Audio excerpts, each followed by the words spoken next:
Hello, welcome to our YouTube channel. ഇന്നത്തെ recipe rich കുട്ടനാണ് ചെയ്യുന്നത്. നമ്മുടെ ഭാഷയിൽ പറഞ്ഞാൽ കോലൈസ്, അവരുടെ ഭാഷയിൽ പറഞ്ഞാലോ റിച്ച് കുട്ടൻ പോപ്സിക്കിൾസ് ഉണ്ടാക്കാമെന്ന് പറഞ്ഞപ്പോൾ എൻ്റെ മനസ്സിൽ ഓടിയെത്തിയത് എൻ്റെ അവധിക്കാലമായിരുന്നു.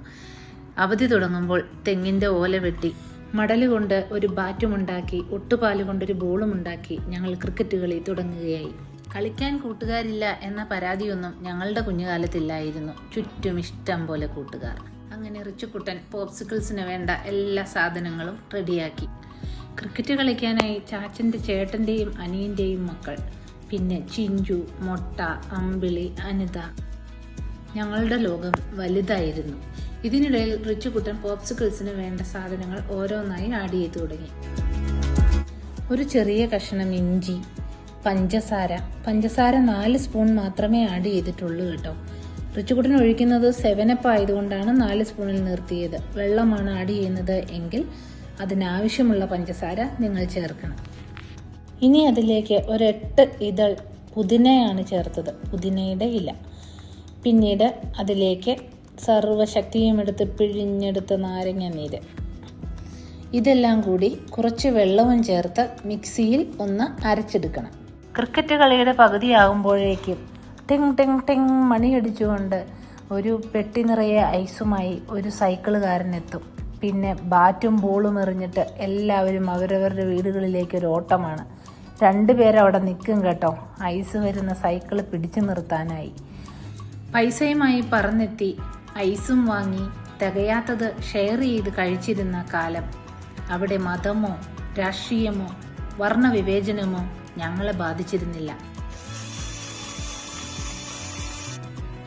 ചേരുവകളെല്ലാം നന്നായി മിക്സ് ചെയ്തെടുത്തു റിച്ചുകുട്ടൻ.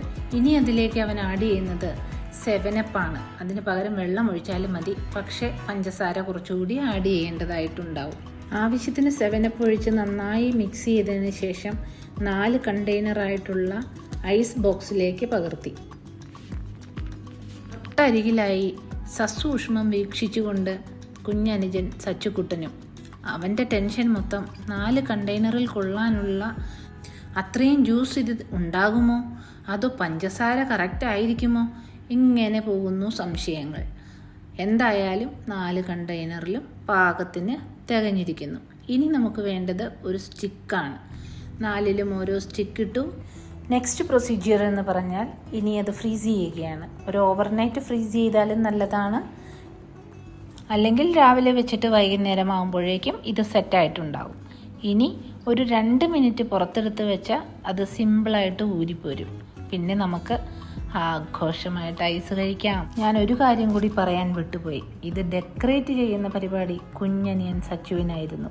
അവനിട്ടത് എന്താണെന്നോ, ബ്ലൂബെറീസ്. ഒരു 3-4 ബ്ലൂബെറീസ് കൂടി അതിൻ്റെ കൂടെ ഇട്ട് അതൊന്ന് ഡെക്കറേറ്റ് ചെയ്തിട്ടാണ് അവരത് ഫ്രീസ് ചെയ്യാൻ വെച്ചത്. ഇനിയാണ് ക്ഷമയുടെ നെല്ലിപ്പലക എന്നൊക്കെ പറയുന്നത് പോലെ ക്ഷമയുടെ സമയം. ഇടയ്ക്കിടയ്ക്ക് പോയി ഫ്രീസർ തുറന്നു നോക്കുന്നു, തിരിച്ചു വയ്ക്കുന്നു. അങ്ങനെ ഇതാ സെറ്റായിരിക്കുന്നു.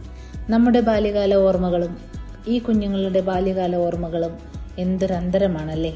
സ്നേഹത്തിൻ്റെയും സൗഹൃദത്തിൻ്റെയും മധുരമുള്ള ഓർമ്മകൾ. അപ്പോൾ എല്ലാവരും ഐസ് ഉണ്ടാക്കി കഴിക്കുക. ഇഷ്ടപ്പെട്ടാൽ ഷെയർ ചെയ്യാനും ലൈക്ക് ചെയ്യാനും സബ്സ്ക്രൈബ് ചെയ്യാനും മറക്കരുതേ. Thank you so much.